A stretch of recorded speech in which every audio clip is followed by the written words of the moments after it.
Good afternoon, everyone. Good afternoon, ma'am. Good afternoon, Good ma'am. afternoon, ma'am. Good afternoon, everyone. लगभग 15-16 दिन बाद हम लोग मिल रहे हैं। कोविड का सीन तो है ही और कोविड बहुत बुरी तरीके से फैला हुआ है। मैं आशा करती हूँ कि आप सब कुशल मंगल से होंगे। वैसे कुछ बच्चों का मुझे पता चला था बीच में, लेकिन फिर भी मैं देख रही हूँ कि कुछ परेशानियां हुई और मिसहैपनिंग तक हुई परिवारों में। और दर्शिका क्लास में है यहाँ पे। अंजना को अप्रिशिएट करना चाहूंगी कि आज उसके घर में शादी है, लेकिन उसने हार नहीं मानी and she has taken out, मतलब उसने समय निकाला है कि वो आज क्लास अपना प्रेजेंटेशन पूरा करेगी। प्रेजेंटेशन का दौर चल रहा है। प्रेजेंटेशंस भी ऑलमोस्ट हम लोगों के कंप्लीट होने वाले हैं। हेड सर ने आप लोगों को बता ही दिया होगा कि आप लोगों को एग्जामिनेशन फेस करने पड़ेंगे। फर्स्ट ईयर को प्रमोट करने की बात है, लेकिन फाइनल ईयर जो है उसको एग्जाम्स फेस करने पड़ेंगे। तो आप लोग ग्रेजुअली प्रीवियस ईयर के क्वेश्चंस देखते हुए और फिर अपने एग्जाम की तैयारी आप लोग रखिए, ठीक है। किसी भी टाइम आप लोगों को बताया जा सकता है कि 15 दिन के गैप में कि आप लोगों के एग्जाम प्रपोज्ड है। जैसे ही सिचुएशंस आप लोगों को बुलाने की होगी ऑफलाइन क्लासेस में, है ना, तो उसके लिए भी आप लोग तैयारी रखिए। Now for today's class I would like to welcome Anjana. Anjana, थोड़ा सा बैकग्राउंड का बस 2 मिनट का आप क्या पढ़ा रही थी उसका थोड़ा सा फीडबैक देते हुए आप आगे बढ़िएगा। Anjana, over to you. All the best बेटा। Okay okay ma'am. तो अभी तक हमने ब्रिटिश पीरियड में जो पॉलिसीज आई थी उनके अंतर्गत हम पढ़ रहे थे हंटर कमीशन। तो हंटर कमीशन के अंडर हमने माध्यमिक शिक्षा के बारे में, प्राथमिक शिक्षा के बारे में पढ़ लिया था। अब हम उच्च शिक्षा से संबंधित जो भी सुझाव होंगे उसके बारे में अध्ययन करेंगे। तो उच्च शिक्षा से संबंधित जो भी सुझाव हैं उसमें सबसे पहले हम शिक्षा के जो उद्देश्य हैं उनके बारे में पढ़ेंगे, प्रशासन एवं वित्त प्रबंध के विषय में, और उसके बाद फिर उच्च शिक्षा का पाठ्यक्रम कैसा होगा इसके बारे में पढ़ेंगे।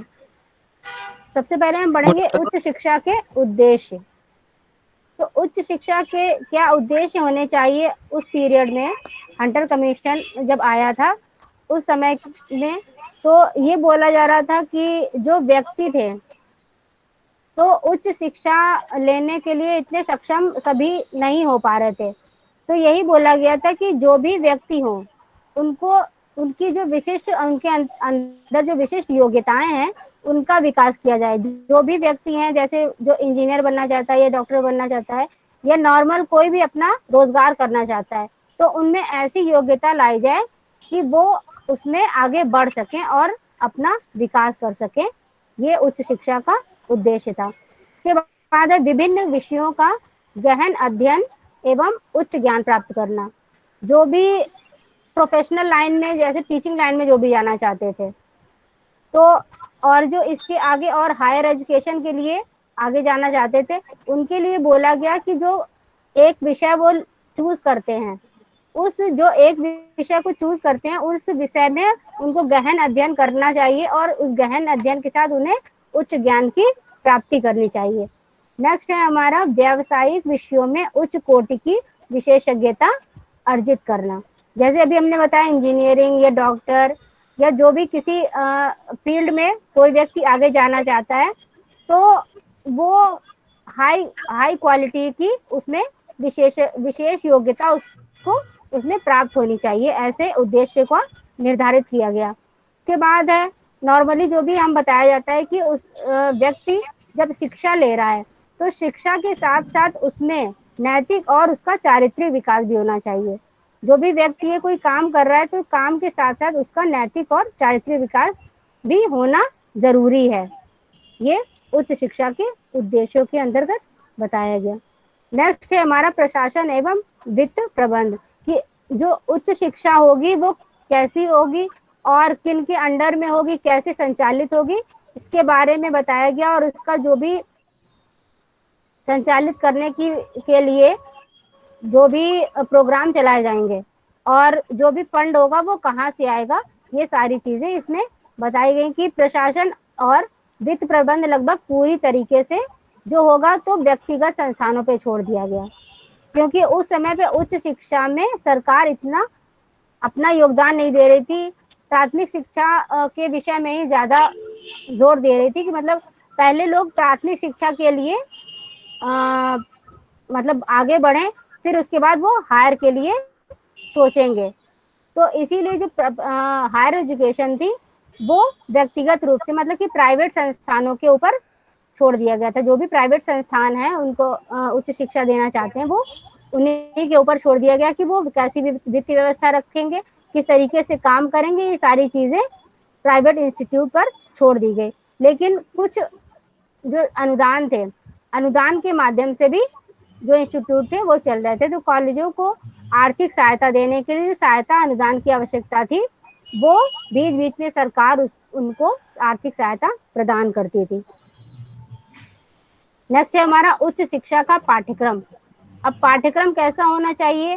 पाठ्यक्रम ऐसा होना चाहिए जैसे कि छात्रों को अपनी रुचि और योग्यताओं के अनुसार विषयों का चयन करने की छूट प्रदान की जानी चाहिए।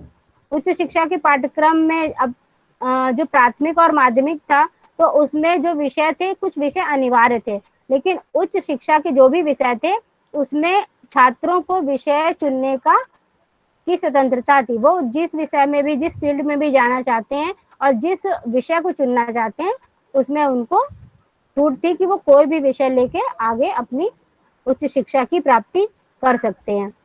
उसके बाद उक्त उद्देश्यों की पूर्ति के लिए उच्च शिक्षा में अधिक से अधिक विषयों को सम्मिलित कर पाठ्यक्रम को व्यापक रूप दिया जाना चाहिए।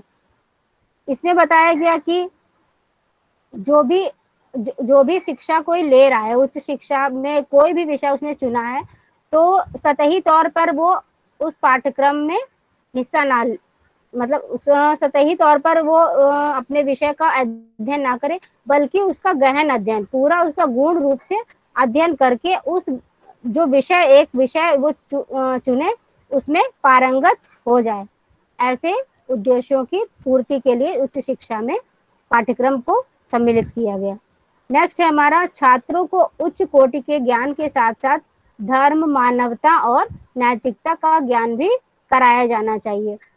हायर एजुकेशन में आने तक जो व्यक्ति होता है तो वो किशोरावस्था तक आ जाता है या एक तरह से बोलें कि वयस्क हो जाता है, तो उसके अंदर मानवता और नैतिकता की भी भावना आनी चाहिए।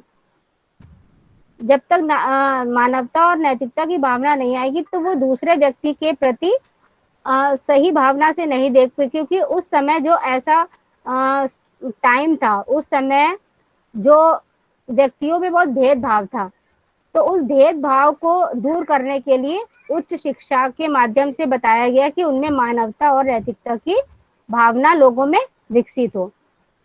नेक्स्ट है उच्च शिक्षा के माध्यम के रूप में अंग्रेजी का ही प्रयोग किया जाए। इसमें बताया गया कि उच्च शिक्षा में जो भी पाठ्यक्रम में कौन सा माध्यम होगा, इसके विषय में पूरी तरीके से कोई सहमत नहीं था कि इसमें हिंदी होनी चाहिए या अंग्रेजी, इसीलिए अंग्रेजी को ही उच्च शिक्षा का माध्यम बनाया गया। अब हम जानेंगे कि मुस्लिम शिक्षा के विषय में हंटर कमीशन ने क्या संस्तुतियां दी थी। तो उन्होंने सबसे पहले बोला था कि मुसलमान जनता शिक्षा के क्षेत्र में बहुत पिछड़ी हुई है, तो इसलिए उनको प्रोत्साहित करना चाहिए। और उसके बाद बोला कि परंपरागत मुस्लिम जो विश्वविद्यालय हैं उनको आधुनिक बनाने के लिए प्रेरित करना चाहिए, कि जो मुस्लिम विद्यालय थे उनमें सिर्फ उर्दू, अरबी, फारसी इसका ही ज्ञान दिया जाता था और जो पुराने आधार पे ही चल रही थी, उसको आधुनिक बनाने के लिए, उसमें नवीन विषयों को लाने के लिए और नए नए तकनीकी के माध्यम से विषय को पढ़ाने के लिए इसमें बताया गया कि जो मुस्लिम विश्वविद्यालय हैं उनमें नई नई तकनीकी से विषयों को पढ़ाया जाए। इसके बाद बोला गया कि मुस्लिम विद्यालयों के पाठ्यक्रम में परिवर्तन करके उसमें आधुनिक विषयों का समावेश किया जाना चाहिए।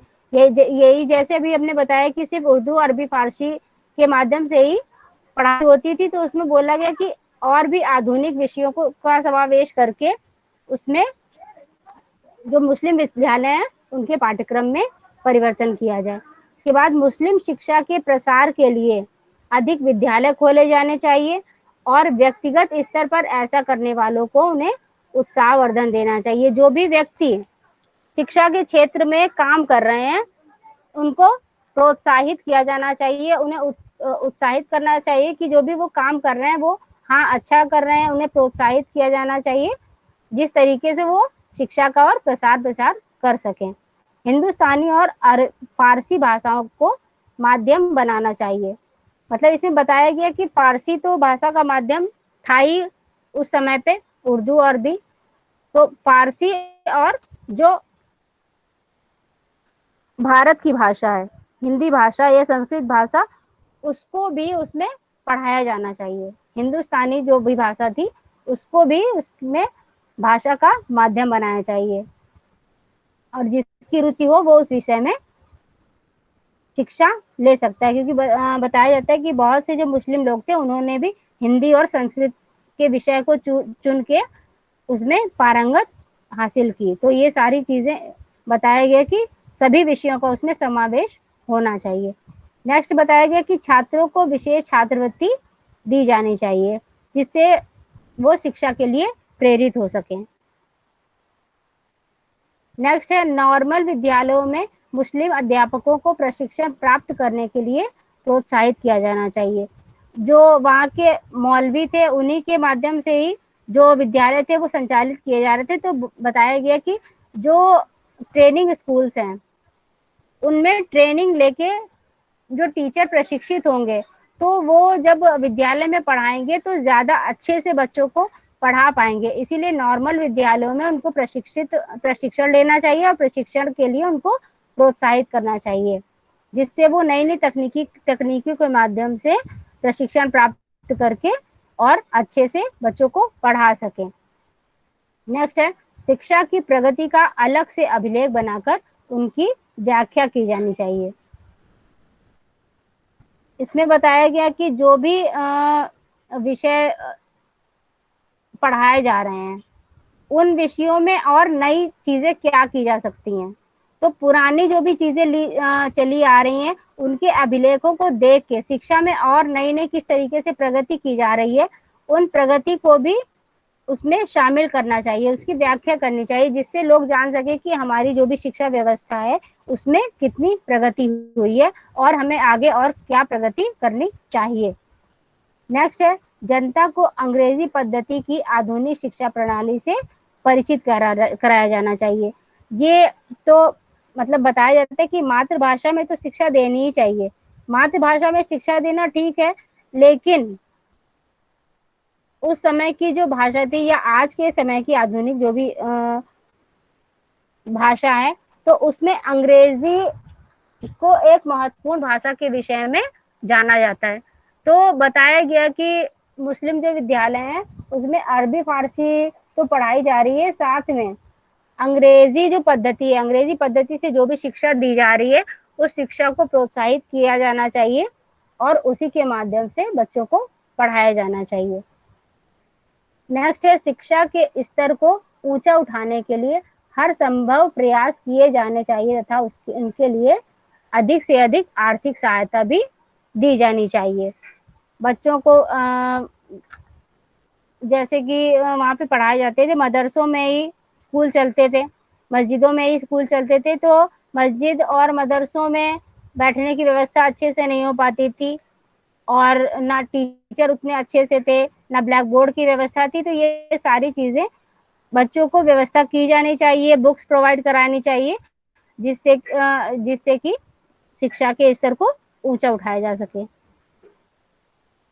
नेक्स्ट है स्त्री शिक्षा के विषय में हंटर कमीशन ने क्या सुझाव दिए। तो स्त्री शिक्षा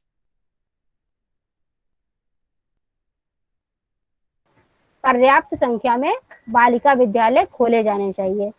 उस समय जो निम्न वर्ग था, निम्न वर्ग और जो स्त्रियां थी, तो निम्न वर्ग और स्त्रियों की जो दशा थी वो एक समान थी। स्त्रियों को इतना प्रोत्साहित नहीं किया जाता था विद्यालय जाने के लिए, जो अगर थोड़ा बहुत किया भी जाता तो सिर्फ प्राथमिक स्तर पर ही किया जाता था। माध्यमिक और उच्च स्तर पर जो स्त्रियां थी वो पढ़ने के लिए उनको इतना प्रोत्साहित नहीं किया जाता था। सिर्फ थोड़ा बहुत 3 आवर्स, जैसे मैंने बताया था कि 3 आवर्स के लेवल पे ही पढ़ाए जाने के लिए बस बात की जाती थी, निम्न स्तर पे भी और स्त्रियों के लिए भी। तो जो जब स्कूल इतने ज्यादा अवेलेबल नहीं थे और बहुत से जो पेरेंट्स थे वो भी बच्चों को कोएड में पढ़ाने के लिए तैयार नहीं थे, इसीलिए बताया गया कि पर्याप्त संख्या में बालिका विद्यालय खोले जाएं। बालिका विद्यालय खोले जाएंगे तो जो भी अभिभावक इस चीज के लिए ऑब्जेक्शन करते थे तो वो अपने बच्चों को पढ़ाने के लिए अपनी बेटियों को वहां पे भेज सकेंगे। तो बोले गए कि पर्याप्त संख्या में बालिका विद्यालय खोले जाने चाहिए। नेक्स्ट है हमारा, स्थानीय निकायों और प्रांतीय कोषों से बालकों एवं बालिकाओं के विद्यालय के लिए धन की व्यवस्था का एक निश्चित अनुपात बनाकर इसी के अनुसार अलग अलग धन आवंटित किया जाना चाहिए। इसमें बताया गया कि जो भी स्थानीय निकाय और प्रांतीय कोष में जो भी अनुदान आता है तो सिर्फ उस अनुदान को बालक बालक के जो विद्यालय हैं, जो लड़कों के स्कूल्स हैं, सिर्फ उन पे ही ज्यादा ध्यान ना देके निश्चित अनुपात में, अगर जो बालकों के विद्यालय हैं उनमें अगर ज्यादा जरूरत नहीं है अनुदान की तो बालिका के जो विद्यालय हैं उसमें अनुदान की निश्चित अनुपात में मात्रा देके जो विद्यालय हैं उनको अच्छे से उनका कार्य संचालित किया जाना चाहिए। तो इसी में बताया गया कि निश्चित अनुपात में, ये नहीं कि सिर्फ बालकों के ही स्कूल में ही अनुदान की जो राशि है वो जा रही है और बालिका विद्यालय ऐसे ही बेकार खोल दिए गए, और खोलने के साथ साथ फिर अगर वहां पे कोई व्यवस्था नहीं होगी तो फिर वो बंद हो जाएंगे। तो इसीलिए निश्चित अनुपात में सभी विद्यालयों को अनुदान आवंटित किए जाने की बात कही गई है। और इसमें बताया गया कि बालिकाओं को निःशुल्क भी शिक्षा दी जानी चाहिए। जब निःशुल्क शिक्षा दी जाएगी तो भी अभिभावक जो भी होंगे तो ये अपनी जो बच्चियां होंगी उनको विद्यालय जाने के लिए प्रोत्साहित वो होंगे, क्योंकि उस समय में जब हंटर कमीशन आया है उस समय में जो लोगों के घरों में मतलब जनसंख्या थी, लोगों के घरों के जो बच्चे थे तो उनमें ज्यादा होते थे बच्चे जो थे वो ज्यादा होते थे। तो वो बच्चों में ये भेदभाव करते थे कि जो लड़के हैं उनको पढ़ा रहे हैं और जो बेटियां हैं उनको घर के कामों के लिए, क्योंकि माँ बाप दोनों काम करने के लिए निकल जाते थे, खेतों में काम करने जाते थे, तो जो घर की बच्चियां होती थी वो अपने भाई बहनों का पालन पोषण करती थी। तो और पालन पोषण करने के साथ साथ जो और उनके जो बड़े भाई बहन होते थे तो वो विद्यालय चले जाते थे, क्योंकि इतनी उनके पास आमदनी नहीं होती थी कि वो सभी के लिए विद्यालय में उनका एडमिशन करा सकें। तो इसीलिए बोला गया कि जो बालिकाएं हैं उनके लिए निःशुल्क शिक्षा की व्यवस्था की जानी चाहिए। नेक्स्ट है हमारा, पाठ्यक्रम उनकी आवश्यकताओं को देखते हुए बालकों से कुछ भिन्न होने चाहिए। जैसे कि बताया जाता है कि गृह विज्ञान है, उस टाइम पे गृह विज्ञान के विषय चलते थे, सिलाई कढ़ाई बुनाई, ये सारे विषयों को उसमें सम्मिलित किया गया था। तो उसमें बताया गया कि पाठ्यक्रम में जो बालिकाओं की आवश्यकताओं के जो विषय हैं उसको पाठ्यक्रम में संचालित किया जाना चाहिए। नेक्स्ट है, अध्यापन के क्षेत्र में भी स्त्रियों को प्रोत्साहित किया जाना चाहिए। अधिकांश बोला गया है कि प्राथमिक स्तर पे जो बच्चे हैं उनको अगर जो स्त्रियां हैं वो अगर पढ़ाती हैं तो अध्यापन बच्चे अच्छे से कर पाते हैं, क्योंकि उनके साथ वो इमोशनली अटैच होते हैं तो अच्छे से पढ़ पाते हैं। इसीलिए बताया गया कि अध्यापन के क्षेत्र में जो स्त्रियां हैं उनको प्रोत्साहित किया जाना चाहिए। और निरीक्षण योग्य जो महिला निरीक्षक के द्वारा किया जाना चाहिए। जो निरीक्षण है, विद्यालयों का जो निरीक्षण है वो महिला निरीक्षकों के द्वारा ही किया जाना चाहिए। जिससे कभी कभी ऐसा होता है कि जो पुरुष निरीक्षक होते हैं और महिला विद्यालय होते हैं वहां पे जब निरीक्षण करते हैं तो कभी ऐसा हो जाता है कि वो उनका मानसिक रूप से कुछ शोषण कर लें। तो इसीलिए बताया गया कि निरीक्षण के लिए जो भी जाए तो वो महिला निरीक्षक होनी चाहिए। नेक्स्ट है समुचित छात्रवृत्ति प्रदान की जानी चाहिए। जो भी बालिका विद्यालय हैं उनको निश्चित छात्रवृत्ति प्रदान की जानी चाहिए। इसके बाद है समाज के पिछड़े वर्ग की शिक्षा पर सुझाव दिए। हंटर कमीशन ने समाज के पिछड़े वर्ग के विषय में सुझाव दिए हैं कि विद्यालयों में प्रवेश देते समय जातिगत भेदभाव को महत्व नहीं दिया जाना चाहिए। विशेषकर स्थानीय निकाय द्वारा संचालित विद्यालयों में इसका निषेध होना चाहिए। अगर स्थानीय निकाय द्वारा संचालित जो भी विद्यालय हैं, अगर उनमें ही भेदभाव होने लगेगा तो जो प्राइवेट संस्थान है तो वो तो इस तरह के चीजें करेंगे ही। इसीलिए बोला गया कि विशेषकर जो भी स्थानीय निकाय हैं के जो विद्यालय हैं, जो सरकारी विद्यालय हैं, उसमें इस तरीके की चीजें नहीं होनी चाहिए। सभी को शिक्षा का अधिकार होना चाहिए। इसी से प्रेरित होकर फिर जो प्राइवेट संस्थाएं होंगी वो भी अपने विद्यालय में सभी के लिए प्रवेश वर्जित नहीं रखेंगी, मतलब सभी को प्रवेश के लिए सभी को प्रवेश देंगी, उसमें कोई भेदभाव नहीं करेंगे। इसके बाद बताया गया कि जो समाज के पिछड़े वर्ग हैं उनकी जो शिक्षा हो वो निःशुल्क हो, क्योंकि पिछड़े वर्ग के शिक्षा के बारे में बोला गया है। तो पिछड़े वर्ग के अगर वो इसीलिए हैं क्योंकि उनके पास उतनी आमदनी नहीं है जिससे वो अपने बच्चों को पढ़ा सके, इसीलिए बोला गया कि जो बच्चे हैं उनको निःशुल्क शिक्षा दी जानी चाहिए। और इनके लिए जो विद्यालय हो तो जो शिक्षा उनके अंतर्गत दी जा रही है तो उसमें किसी भी प्रकार का व्यवधान ना हो। जो भी प्रबंध किया जाए विद्यालयों में, जो भी शिक्षा के लिए प्रबंध किया जाए, उसमें किसी भी प्रकार का व्यवधान ना हो। व्यवधान का मतलब यहाँ पे है कि जैसे कुछ बच्चे होते हैं उच्च वर्ग के हैं और निम्न वर्ग के बच्चे स्कूल में आ गए, तो ऐसा सभी मिलके जो, क्योंकि संख्या उनकी कम होती, पिछले वर्ग के बच्चों की उस समय संख्याएं कम थी जो विद्यालय जाते थे और उच्च वर्ग के बच्चे ज्यादा विद्यालय में पढ़ते थे।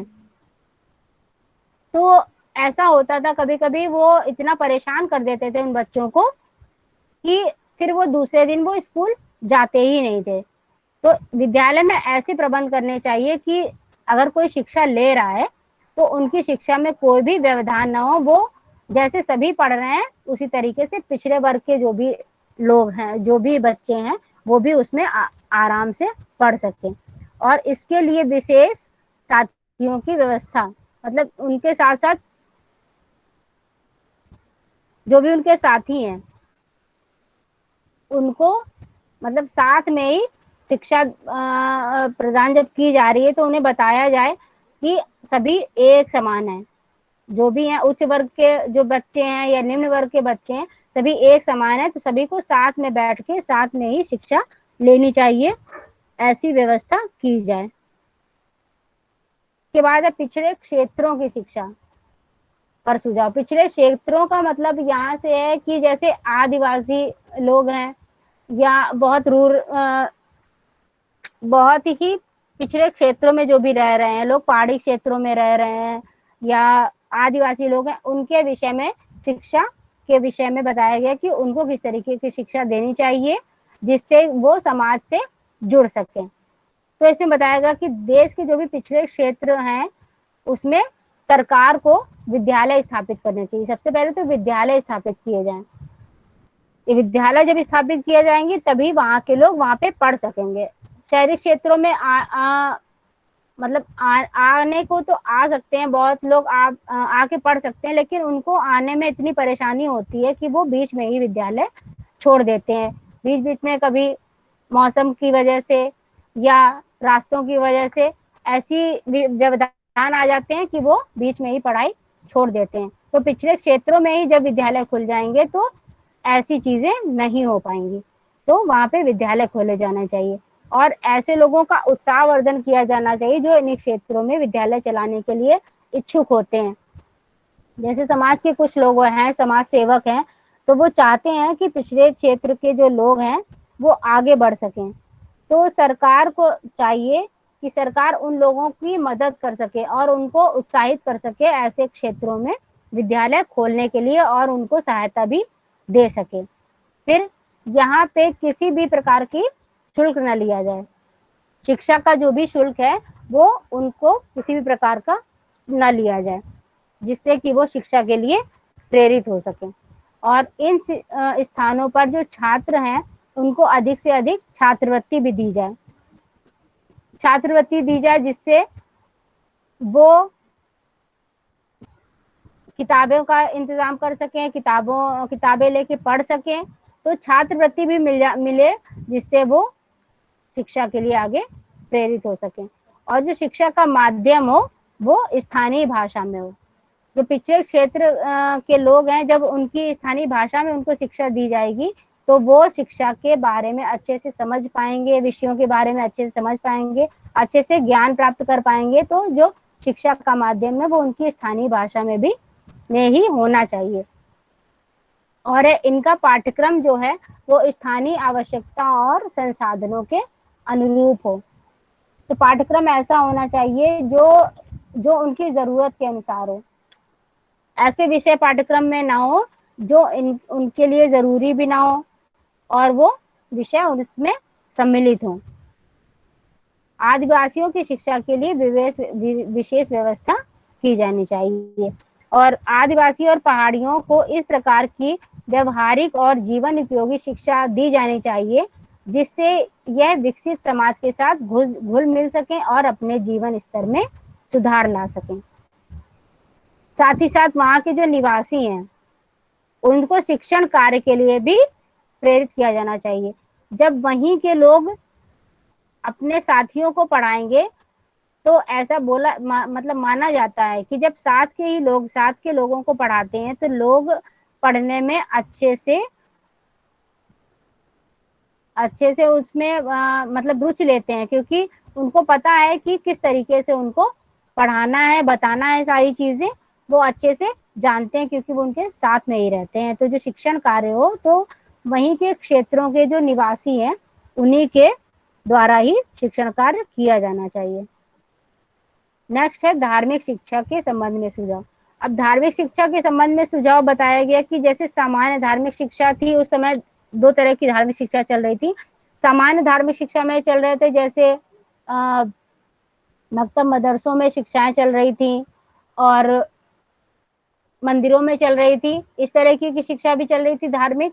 और दूसरी तरफ मिशनरी जो स्कूल थे उनके द्वारा भी शिक्षा दी जा रही थी। तो इसमें दो तरह की धार्मिक शिक्षाओं के बारे में बताया गया कि एक सामान्य धार्मिक शिक्षा और दूसरा मिशनरियों की शिक्षा। तो हम सबसे पहले बात करेंगे कि धार्मिक शिक्षा के बारे में उन्होंने क्या क्या सुझाव दिए।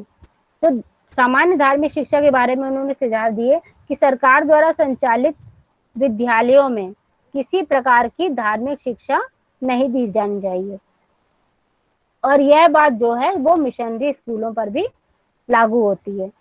जो सरकार द्वारा संचालित है उसमें ना अरबी, फारसी और हिंदी के जो भी धार्मिक पुस्तकें हैं उन धार्मिक पुस्तकों का ज्ञान या शिक्षा न दी जाए।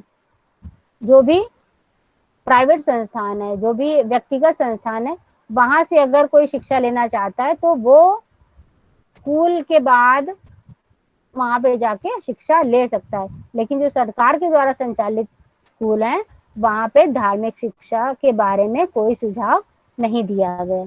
नेक्स्ट बताया गया कि जैसे बताया कि निजी और व्यक्तिगत विद्यालयों में शिक्षा की छूट दी गई है कि वो वहां पे धार्मिक शिक्षा दे सकते हैं। अब धार्मिक शिक्षा जिन विद्यालयों में दी जा रही हो उनमें सहायता अनुदान का आधार जो है वो धार्मिक शिक्षा ना होकर आधुनिक शिक्षा होनी चाहिए। तो जो भी अनुदान दिया जा रहा है उन स्कूलों में, विद्यालयों में, तो उनका आधार ये नहीं होना चाहिए कि हम देख रहे हैं कि जब सहायता दी जा रही है तो कब मंदिरों में ज्यादा दी जा रही है या तो मकतब या मदरसों में दी जा रही है। दोनों को समान अवसर दिए जाने चाहिए शिक्षा के क्षेत्र, मतलब शिक्षा को आगे बढ़ाने के लिए। इसीलिए अगर जो अनुदान देना है तो दोनों ही विद्यालयों में समान अनुदान दिए जाएं। नेक्स्ट है मिशनरियों की शिक्षा। मिशनरियों की शिक्षा की व्यवस्था कैसी होनी चाहिए, इसके बारे में क्या सुझाव दिए गया कि मिशनरी द्वारा संचालित जो विद्यालय खुले हैं जिनमें प्राथमिक शिक्षा दी जा रही है, तो स्थानीय निकायों के प्रशासन के अंतर्गत उनका जो भी संचालन है वो किया जाना चाहिए। और मिशनरी स्कूलों का भारतीय विद्यालयों में सरकार की ओर से कोई भेदभाव नहीं होना चाहिए। जो भी मिशनरी स्कूल है और भारतीय जो भी विद्यालय हैं, तो सरकार उनमें कोई भी भेदभाव नहीं करेगी। जैसे अनुदान मिशनरी स्कूलों को देगी, वैसे ही अनुदान भारतीय विद्यालयों को भी सरकार प्रदान करेगी। अब और इसके आगे है कि भारत में शिक्षा के प्रसार प्रचार का कार्य भारतीय जनता द्वारा ही किया जाना चाहिए। जो मिशनरियों की शिक्षा है उस शिक्षा का अगर प्रसार प्रचार किया जाए तो भारतीय जनता द्वारा ही किया जाना चाहिए। नेक्स्ट है मिशनरी स्कूलों तथा अन्य सभी विद्यालयों के लिए सहायता अनुदान की समान नीति होनी चाहिए।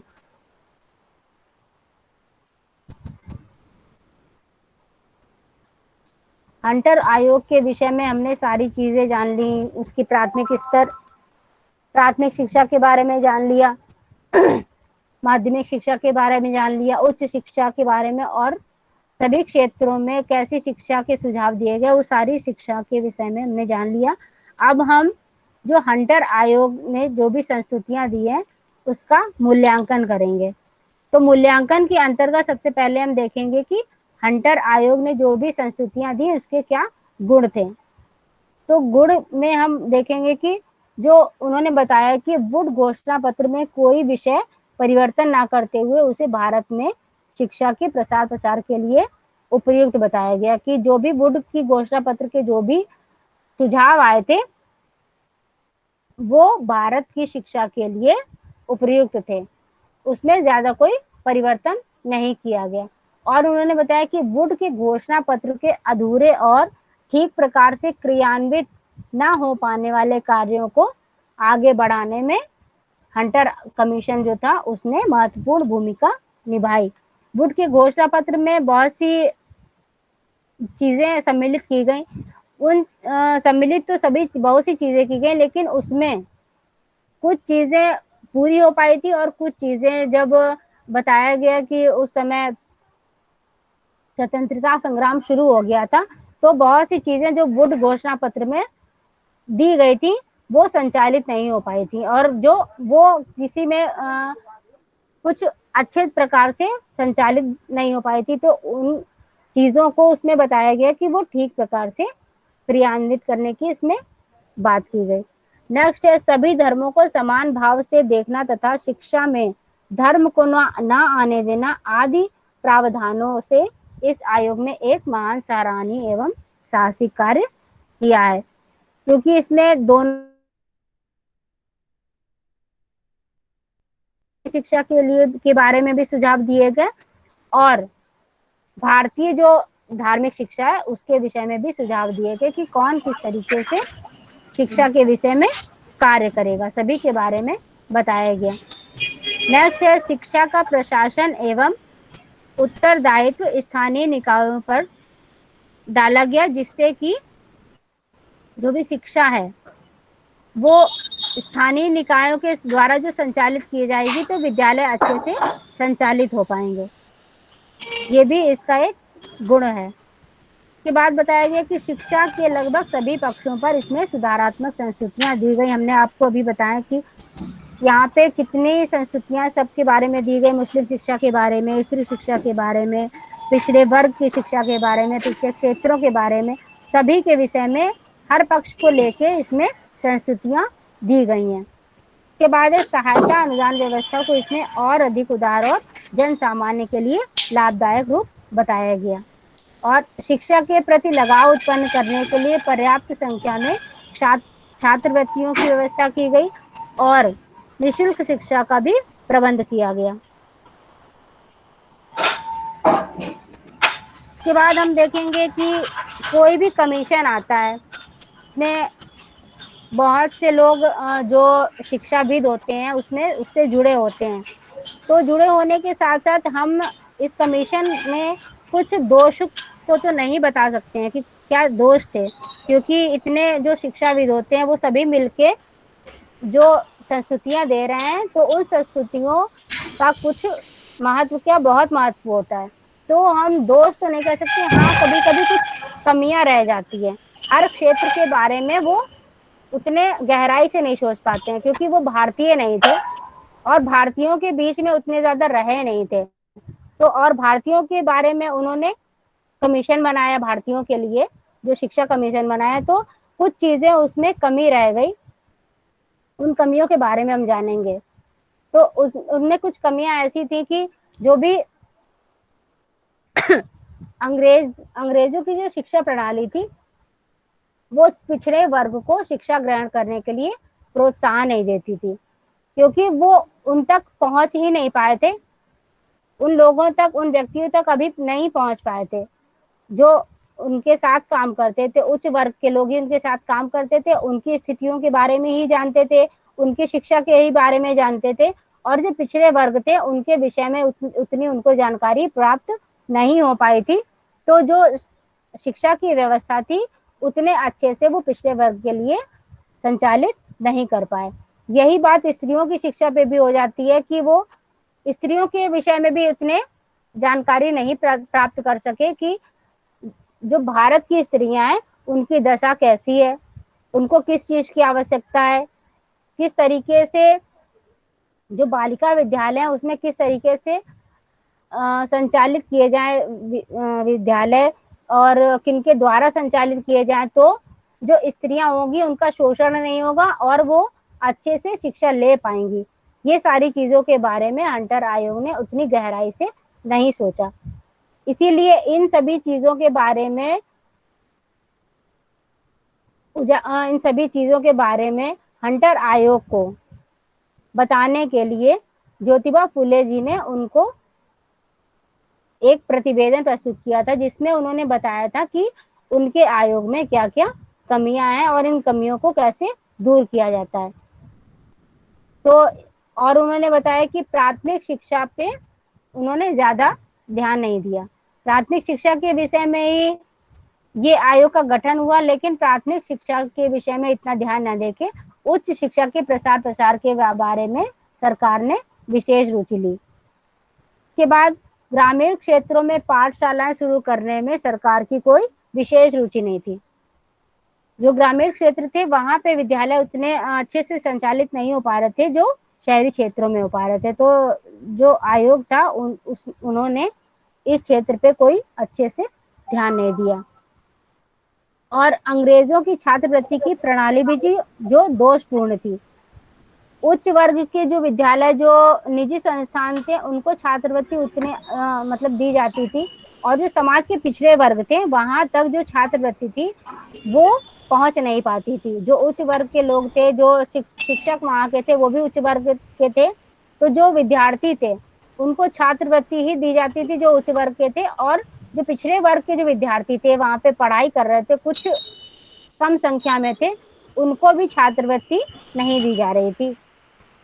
के बाद शिक्षा विभाग में पक्की नौकरी केवल उच्च वर्ग को ही दी जाती थी, और जो शिक्षक थे तो अंग्रेजों के सहायक होने के कारण वे पिछड़े वर्ग के जो विद्यार्थी थे उनके साथ भेदभाव करते थे, और इसके परिणाम के स्वरूप जो निम्न वर्ग था उसमें शिक्षा का प्रसार प्रसार नहीं हो पा रहा था। भेदभाव के कारण जो भी विद्यार्थी थे तो वो विद्यालय छोड़ के चले जाते थे। के बाद पिछड़े वर्ग के जो भी बच्चे थे उनको शिक्षा ना देकर शिक्षा देकर शिक्षा तो दे दी जाती थी, लेकिन उनके शिक्षा विभाग में भर्ती नहीं की जाती थी, क्योंकि उस समय जो भी शिक्षा का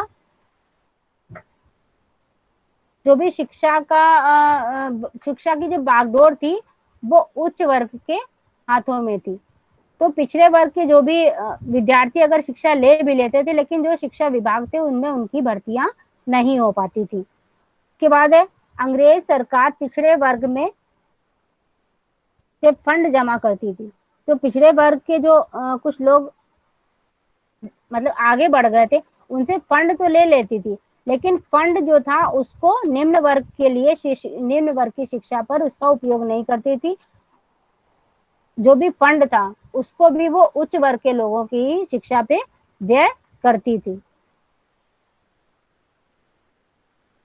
के बाद निष्कर्ष में हम देखेंगे कि 1800 से 1882 के मध्य जो भी माध्यमिक विद्यालय थे, तो उनकी संख्या जो थी, जो आंकड़े हैं, तो वो 3920 थे, और जो छात्रों की संख्या थी वो हो गई थी लगभग 2,14,080, जो 1912 तक बढ़ते बढ़ते क्या हो गई थी, 5400 हो गई थी। और जो विद्यार्थी थे वो 5,90,130 के लगभग ये जो संख्या थी छात्रों की, ये पहुंच गई थी। तो शिक्षा की जो व्यवस्था देख रहे हैं हम, आंकड़ों के माध्यम से हम जान रहे हैं कि कुछ कमियां होने के साथ साथ गुण ज्यादा थे। तो जो शिक्षा के क्षेत्र में जो भी प्रगति हुई उसमें बहुत अच्छे तरीके से प्रगति हुई, बहुत तेजी से हुई है। और इस आयोग के संबंध में एएन बसु ने अपने विचार दिए कि आयोग द्वारा प्राप्त जो कुल परिणाम है, इसके प्रतिवेदन जो भी दिया हुआ है, तो जो प्रतिवेदन है वो उनके अनुरूप नहीं था, जो व्यक्ति थे उनके अनुरूप नहीं था, लेकिन फिर भी जो भी चीजें थी वो वुड के घोषणा पत्र से शुरू होके जब हंटर कमीशन तक पहुंची, तो शिक्षा के क्षेत्र में प्रगति हुई है, ऐसा उन्होंने माना है।